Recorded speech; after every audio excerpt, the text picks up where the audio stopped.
I know World Trade Center bombing. It's like the most catastrophic events that happened in like the 21st century for the U.S. Planes that crashed into towers. It made airports so annoying.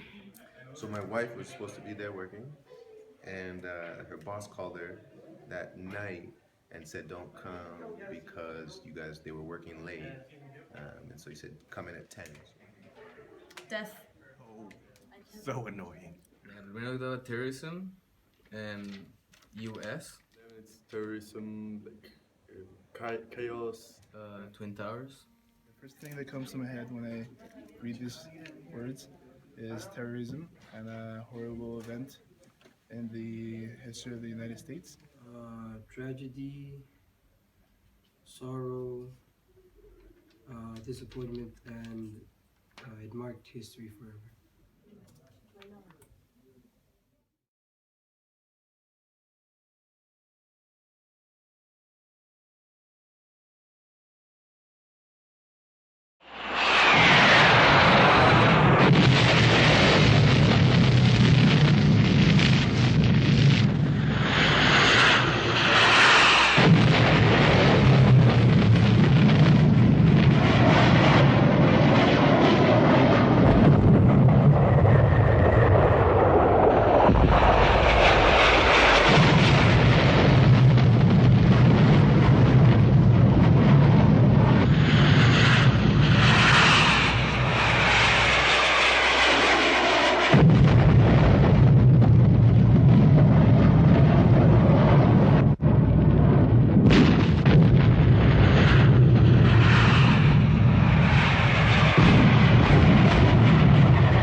After watching this clip, many might wonder why this bombing happened and what caused the Chilean coup. Also, what was the impact on Chile after it? Here's the story. To begin, the Chilean coup, or the golpe de Estado, was the bombing of La Moneda, the Chilean presidential palace. It took place on September 11, 1973. During most of the 20th century, Chile was one of the wealthiest countries in Latin America. In 1970, presidential elections were held in Chile, where Salvador Allende, the candidate for the Socialist Party, won the elections with 36% of the votes. There was a polarization issue that divided the country in two. It was a fight between two different ideologies, the socialist versus the capitalist ideology. The Socialist Party, Partido Socialista de Chile, was inspired by the thoughts of Karl Marx, and in the involvement of the government who controlled the country's businesses and economy. During Allende's presidency, the country was in a crisis, economically, socially, and politically. Politically, the country was divided into left and right, and usually the right wing consisted of wealthier class citizens. During Allende's presidency, the state controlled and intervened the economy. It was considered a regulatory state, which overwhelmed the private sector or the people who own businesses, and the frequent price control distorted the market. This restricted the country's growth, and the industry was based on inefficient importing of products. The savings and investment levels were low and went even lower with the uncertainty of property rights between 1970 and 1973. In other words, if there's a strong property rights, more people will want to be property owners. Therefore, the uncertainty of these rights was not good for the economy. In order to fix the country's critical state, President Allende tried to implement three new reforms: nationalizing copper mining and banking, the agrarian reform, and the sanitary, health, educational, and social reforms. The first reform of nationalizing copper was implemented since Allende believed that copper was essential for the Chilean economy. In fact, copper represented 3/4 of the exportations of the country. When Allende was elected, 51% of the copper mines belonged to the state. However, the rest belonged to U.S. companies like Anaconda Copper Company, which was owned and controlled by the Rockefeller and Rothschild families. This is why, on July of 1971, the government nationalized completely the copper mines, meaning that all private mines were transferred into state ownerships. As well as the mines, the president nationalized 91 other industries during his first year of presidency. In between them, the banking companies. This reform didn't go as planned. This act of economic sovereignty ended up in an international boycott. Other countries voluntarily abstained from buying Chilean copper, which ended up isolating Chile from the world economy. This also worsened the political state of polarization, which later led to the coup d'etat. The second reform was the agrarian reform. Basically, it was a process of redistributing land ownership. This reform prohibited the possession of a certain amount of acres of land per family. This caused the main families who owned all the land to disappear and be replaced by local farms who had free assistance and help from the state, promoting overall economic opportunity by taking from the rich and, in a way, indirectly gifting it to the poor. The last reform was a sanitary, educational, and social reform. During his 3-year term, Allende implemented free universities to increase the number of college students by an 89% from 1970 to 1973. This gave the opportunity to many humble families to access superior education for their children, as well as a new scholarship system which promoted education for descendants of Mapuches. Allende increased the minimum pension, causing double the inflation in Chile.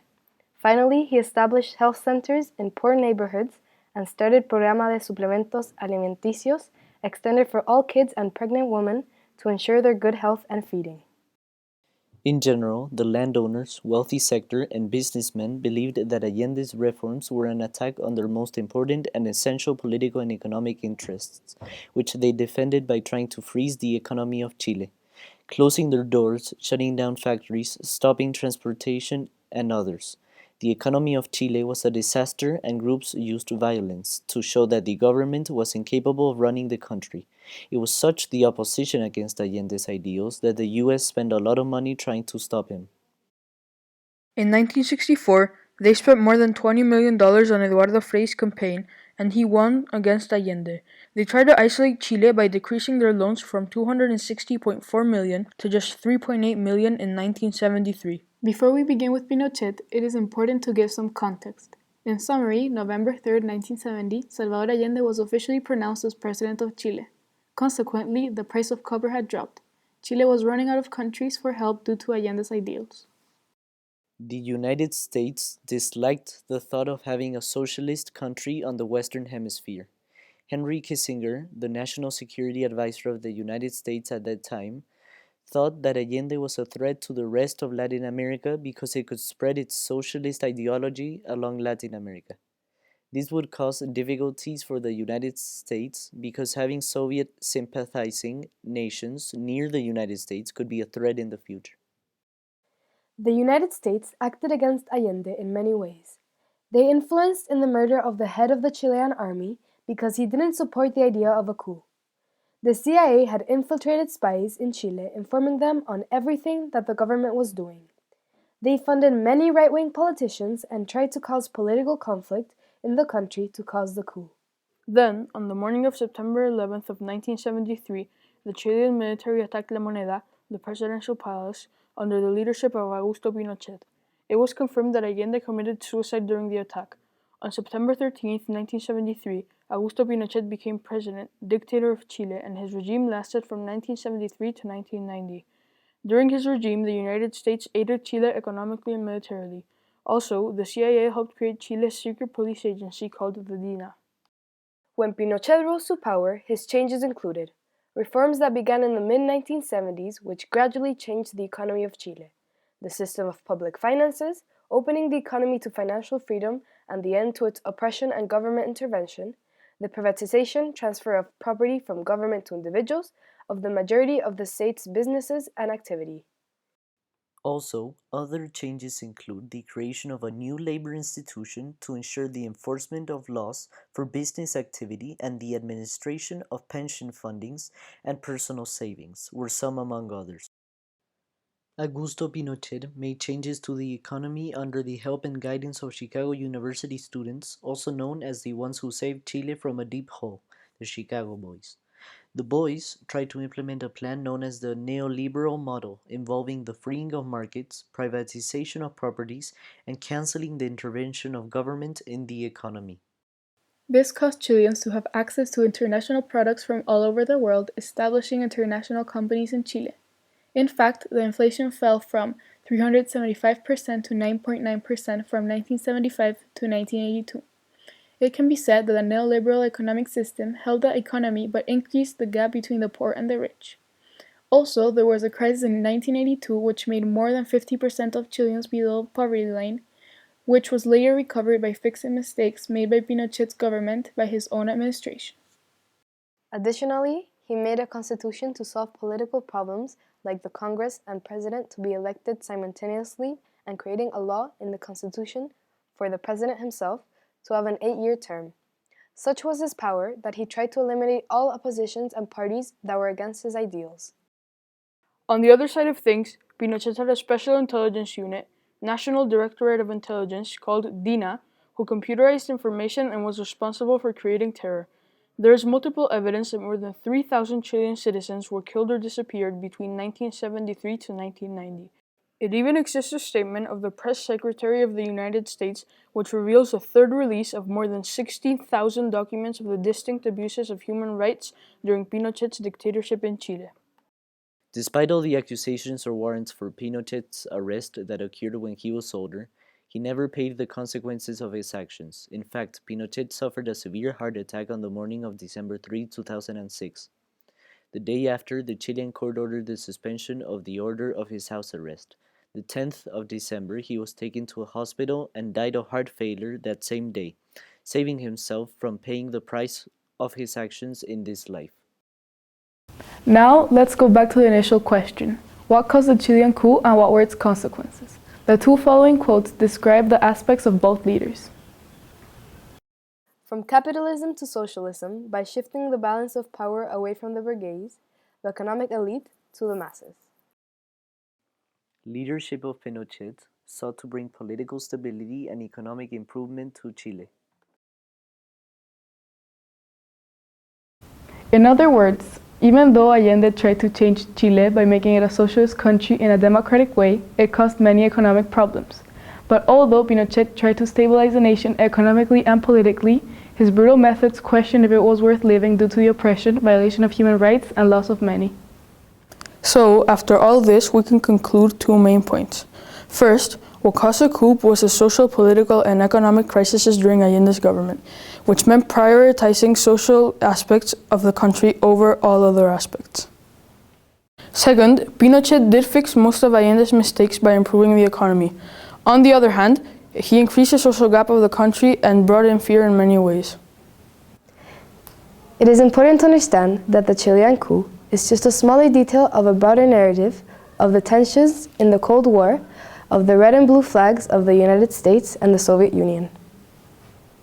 Basically, a conflict arose in the context of reaching urbanization and developing the industrial part of a nation.